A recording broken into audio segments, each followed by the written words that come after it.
tutti e benvenuti, se questa è la prima volta che capitate sul mio canale, o bentornati. In questa lezione vedremo i nomi alterati, quindi quando i nomi in italiano possono essere modificati con l'aggiunta di determinati suffissi. Vi ricordo che potete regolare la velocità del video se parlo troppo lentamente o se parlo troppo velocemente, premendo sulle impostazioni in basso a destra, sulla rotellina, e oltre a sottotitoli in italiano ho preparato anche sottotitoli in inglese, francese, spagnolo e russo se ne avete bisogno.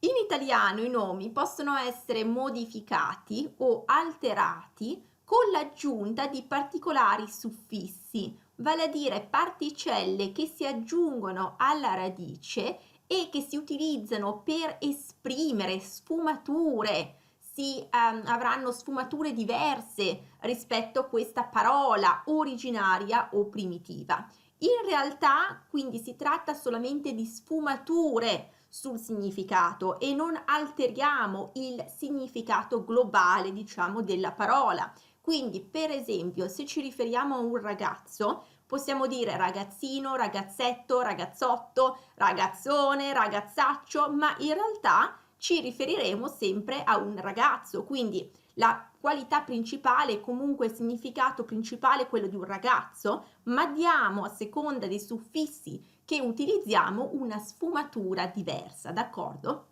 E a seconda di come, di che sfumatura danno quindi alla parola originaria o primitiva, allora questi suffissi si dividono in diminutivi, vezzeggiativi, accrescitivi e dispregiativi e li vedremo tutti quanti, uno per uno, tutti questi suffissi, che tipo di sfumatura danno al nome, così che poi li saprete utilizzare con sicurezza e saprete esattamente quando utilizzare un certo suffisso oppure un altro.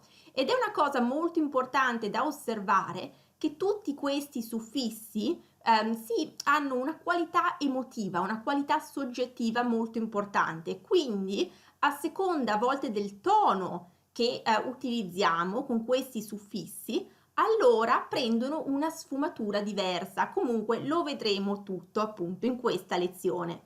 E partiamo allora con i diminutivi. Allora, con i diminutivi diamo l'idea di piccolezza senza bisogno di utilizzare l'aggettivo qualificativo piccolo, d'accordo? E ci sono molti suffissi diminutivi. Allora, vediamoli qui. Abbiamo ino, per esempio bacio, bacino, quindi invece che dire un piccolo bacio, bacino, ok? Oppure paese, paesino, quindi suffisso ino. Poi abbiamo il suffisso etto, sempre la stessa parola bacio, può diventare anche bacetto, ok? Quindi sempre piccolo bacio, ma non utilizziamo l'aggettivo qualificativo piccolo, semplicemente questo suffisso etto dà l'idea di piccolezza, d'accordo? Quindi bacio, bacetto, orso, orsetto. Poi abbiamo anche il suffisso ello, per esempio albero diventa alberello, quindi ino, etto e ello sono in realtà i diminutivi, i suffissi diminutivi più utilizzati, però ne abbiamo anche altri. Abbiamo icino, per esempio posto, posticino, oppure libro, libricino. Come vedrete in realtà qui si tratta del suffisso ino a cui è stato aggiunto prima l'interfisso ic, ok? Quindi icino, vedete?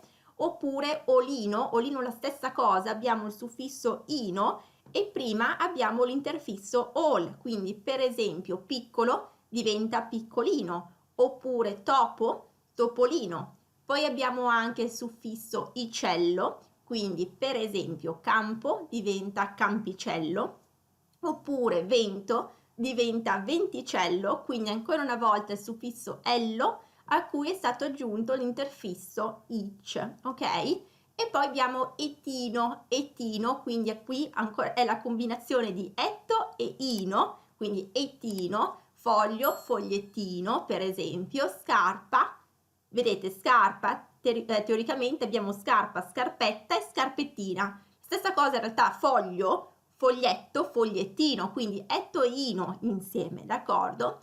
Abbiamo poi anche il suffisso icciolo, per esempio festa, in realtà icciolo come appunto l'accento sulla O, quindi festa, festicciola, e porto, porticciolo, ok? E abbiamo il suffisso otto, per esempio ragazzo, ragazzotto, oppure giovane, giovanotto. Questo suffisso in realtà 8 può anche avere una sfumatura dispregiativa.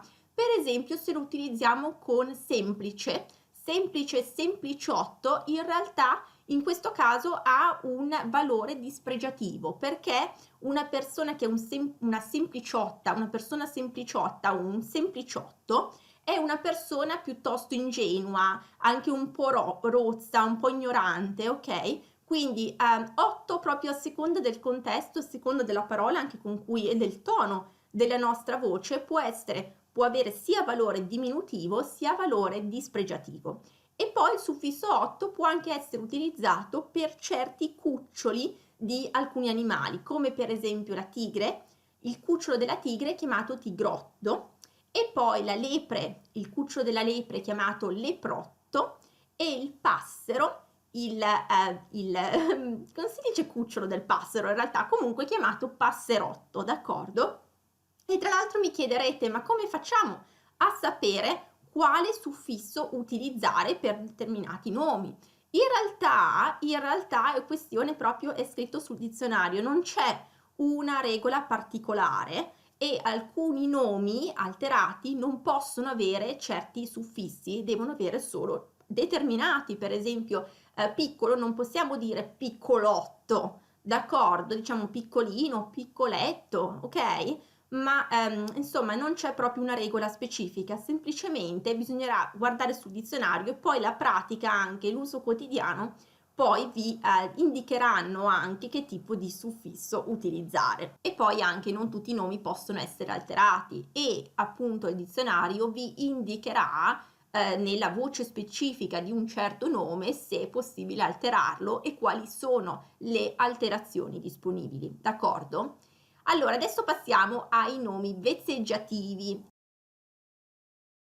Cosa sono? Cosa si intende per vezzeggiativo? Per vezzeggiativo è quando diamo una sfumatura di affetto, d'accordo? Di simpatia anche, ok? Quindi suffissi sono per esempio uccio, diciamo casa, casuccia, o cavallo, cavalluccio. Questo suffisso uccio, a seconda del contesto, ancora una volta, può avere valore anche dispregiativo. Quindi, per esempio, film, se diciamo filmuccio, possiamo riferirci a un film molto carino, a cui siamo anche legati con una certa simpatia o affetto a questo film, oppure a un film di poco valore, di scarso valore, quindi in senso dispregiativo, è proprio un filmuccio, quindi non ci è piaciuto, è un film di basso valore, di bassa qualità, d'accordo? Quindi in senso dispregiativo anche.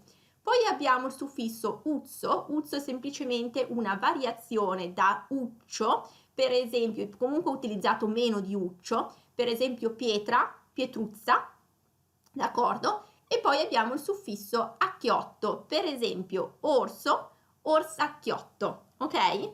E tra l'altro la differenza tra diminutivi e vezzeggiativi è molto lieve, perché molto spesso quando ci riferiamo a qualcosa o qualcuno in un senso diminutivo abbiamo anche con noi, abbiamo in noi queste idee anche di affetto e di simpatia. Quindi quando diciamo piccolo piccolino, in realtà quel piccolino, per esempio, anche se è un suffisso diminutivo, comunichiamo anche l'idea di affetto quando diciamo piccolino, d'accordo? Oppure se diciamo bambinello, bambinello è sì un ello, è sì un suffisso diminutivo, ma potremmo riferirci, e in realtà si intende un piccolo bambino, ma anche un caro bambino. Quindi a volte proprio questa differenza tra diminutivi e vezzeggiativi, insomma, scompare, quindi insomma si fondono in realtà in un senso piccolino, in quel senso della piccolezza e anche dell'affetto.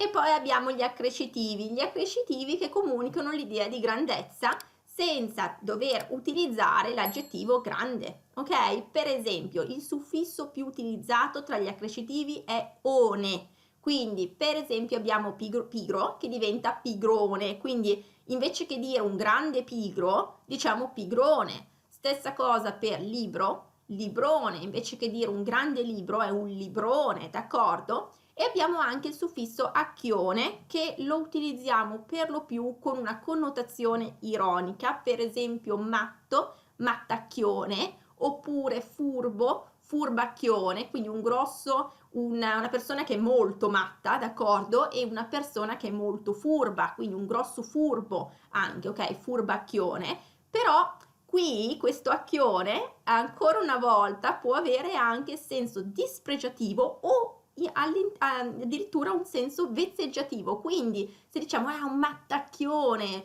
magari se lo diciamo in questo tono di voce qui, allora siamo più vezzeggiativi, proviamo affetto verso questa persona, proprio un mattacchione. Oppure se diciamo che una persona ha un furbacchione, proprio una persona proprio furba, quindi avrà un senso dispregiativo anche rispetto al tono della nostra voce e al contesto in cui lo utilizziamo, ok? E spesso gli accrescitivi, quando li aggiungiamo a una radice di un nome femminile, spesso cambia il genere all'accrescitivo. Quindi, per esempio, una donna, se è una grande donna, una grossa donna, allora sarà un donnone. Possiamo sì dire una donnona, ma non sta molto bene, non suona molto naturale e preferiamo cambiare il genere all'accrescitivo, diventa un donnone e in questo modo rafforza l'idea proprio della grandezza, ok? Rafforza ancora di più l'accrescitivo. Oppure anche la febbre. Per esempio, se la febbre è molto alta, diremo un febbrone invece che dire una febbrona, d'accordo? Quindi questi sostantivi cambiano genere quando li utilizziamo appunto con una radice, con un suffisso accrescitivo, d'accordo? E poi abbiamo i dispregiativi che vengono utilizzati per dare l'idea di disprezzo, di antipatia, di un giudizio negativo e di qualcosa di bassa qualità, di poco valore o anche una persona di poco valore, una persona pessima e li utilizziamo invece che utilizzare, senza bisogno ovviamente di utilizzare aggettivi quali brutto, cattivo, pessimo, d'accordo? Quindi sostituiscono un po' questi aggettivi. Allora abbiamo il suffisso più utilizzato tra i dispregiativi o peggiorativi anche come vengono chiamati è accio. Allora, per esempio possiamo dire ragazzo, ragazzaccio, quindi quando diciamo ragazzaccio diamo proprio una connotazione negativa e dispregiativa a questo ragazzo e intendiamo un ragazzo cattivo, un ragazzo di pessimo comportamento, per esempio, d'accordo? O maleducato, un ragazzaccio.